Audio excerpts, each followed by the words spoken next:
Olá, senhoras e senhores. Hoje eu trago para vocês 3 relatos sobrenaturais e paranormais de policiais. 2 deles eu conheço pessoalmente e eu acredito que realmente aconteceu. O terceiro eu ainda tenho minha dúvida porque, eu encontrei em um site e não acho que seja 100% verídico, mas também talvez possa ser.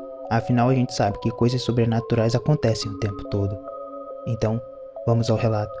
E mais um lembrete: peguem seus fones de ouvido. Vocês não vão precisar ficar olhando para a tela do celular. Apenas apreciem o relato. Primeiro relato: Chamada do Além. Meu nome é Paulo e eu trabalho como policial durante a noite. Por mais incrível que pareça, aqui no departamento é extremamente calmo e quase não tem chamadas de emergência. Mas certo dia, eu estava no meu trabalho quando recebi uma ligação de uma criança. A criança disse que havia sido sequestrada e que seu corpo estava jogado ao lado de um campo de futebol. No início eu fiquei um pouco irritado porque eu achei que era algum tipo de pegadinha ou algum tipo de brincadeira idiota. Só que quando ela disse o nome dela mais uma vez, eu percebi que essa menina havia realmente desaparecido há algum tempo atrás e que não tinham encontrado nem rastros dela nem do seu sequestrador. E após se passar um ano, agora ela estava ligando, mas ela não estava ligando para o departamento. Ela não estava ligando para o número da polícia, para o número do corpo de bombeiros. Era direto para o meu telefone. Isso foi uma das coisas mais assustadoras que eu já passei. E, eu pedi que me liberassem para ir até o local e pedi uma equipe para ir comigo. Antes que saíssemos do departamento, as luzes começaram a piscar e enquanto eu ainda estava com a menina no telefone, de repente eu escutei o que pareciam ser gritos de fundo e a ligação caiu. Quando a ligação caiu, a luz caiu e cerca de 5 minutos depois ela voltou. O sinal também caiu, ficamos sem conexão por 5 minutos. Foi realmente uma coisa muito estranha que isso aconteceu. Eu nunca tinha passado por algo tão bizarro como isso. Depois de todos estarem prontos, nos encaminhamos até o local onde ela disse que estava. Quando chegamos lá, tivemos que emitir um alerta de um corpo encontrado. Realmente o corpo da menina estava jogado lá. Eu fiquei assustado e peguei o meu celular para ver o histórico de ligação e não tinha histórico. Eu não sei se ela me ligou só para que encontrássemos o seu corpo ou se foi alguma outra coisa, mas depois de cerca de 3 meses a gente conseguiu encontrar o culpado porque tinha câmeras de segurança no local e tudo mais, e esse foi uma das coisas mais assustadoras que eu já passei, porque eu fico pensando, poderia ser a minha filha, a minha neta, a minha sobrinha, a minha irmã, né? Então é realmente muito assustador quando algo assim acontece, mas é muito normal acontecer. Relato número 2: Interferência no rádio de comunicação. Eu sou Ronan. Eu trabalho na polícia há cerca de 5 anos. Infelizmente, os radiocomunicadores da polícia usam uma frequência de rádio e isso é um problema. Às vezes acaba pegando o sinal de outras transmissões.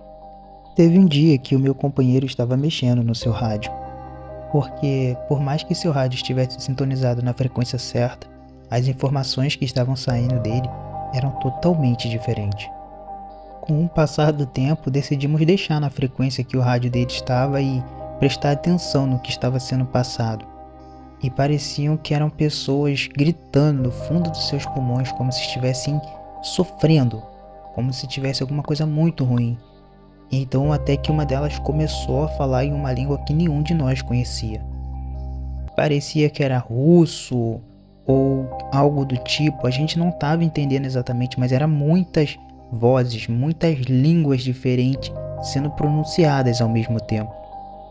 Por cerca de 2 a 3 minutos e meio a gente prestamos mais atenção ainda, ignorando todos os sons que estavam em nossa volta e prestando atenção total no rádio. Foi quando eu percebi que tinha alguém falando em português, na minha língua.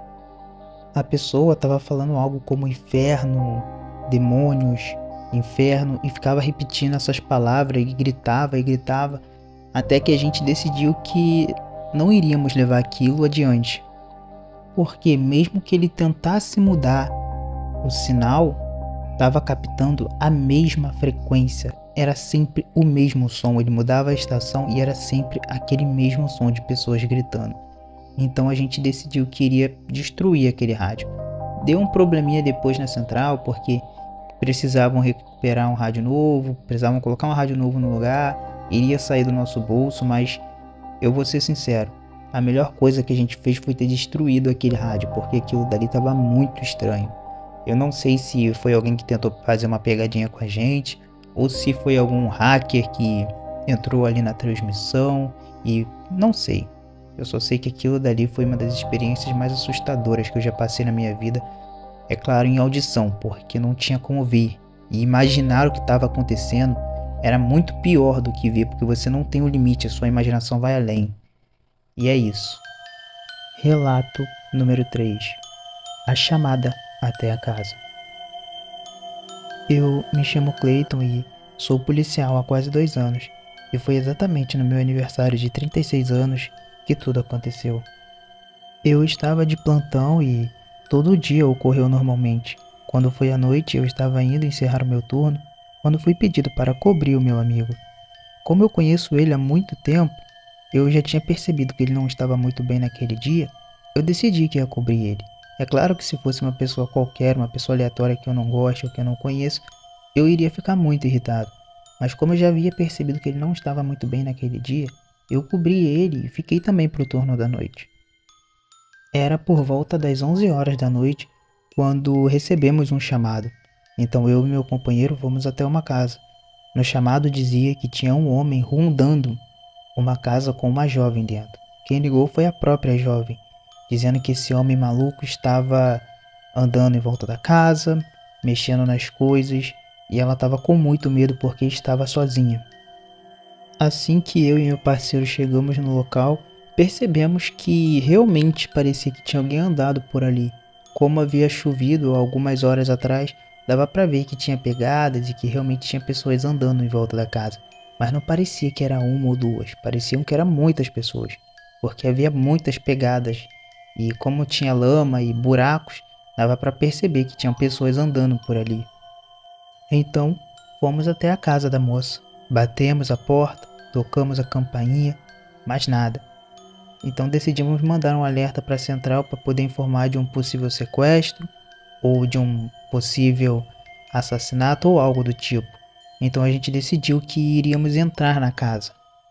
Como parte do procedimento, fomos acionados e a pessoa não estava no local, mesmo passando o endereço e o nome. A gente tem sim a liberdade para poder entrar e averiguar o local, caso a pessoa esteja ferida, para poder dar os primeiros socorros e levá-la ao hospital. A gente entrou. Quando entramos na casa, a casa estava completamente destruída, mas não era destruída como se alguém tivesse entrado e destruído ela. Parecia que alguém abandonou a casa há muito tempo atrás. Como só tinha energia na parte da frente da casa, onde ficava o poste de luz, notamos que o resto da casa estava um breu total e não tinha energia. Fui até a caixa de fusíveis e liguei a energia para ver se voltava. Após religar a energia, eu reparei que era impossível alguém ter ligado para a central se não tinha telefone na casa. Não tinha telefone, não tinha celular, não tinha ninguém. Foi então que decidimos voltar para a central e, assim que chegamos lá de novo, recebemos a mesma ligação da mesma casa dizendo a mesma coisa. Era uma menina que estava sozinha em casa e que tinha alguém rondando em volta da sua casa. A gente havia acabado de sair de lá e, mesmo que parecesse realmente que muitas pessoas tinham andado ali, não tinha ninguém na casa. Fomos chamados de novo ao local e eu e meu parceiro a gente foi lá.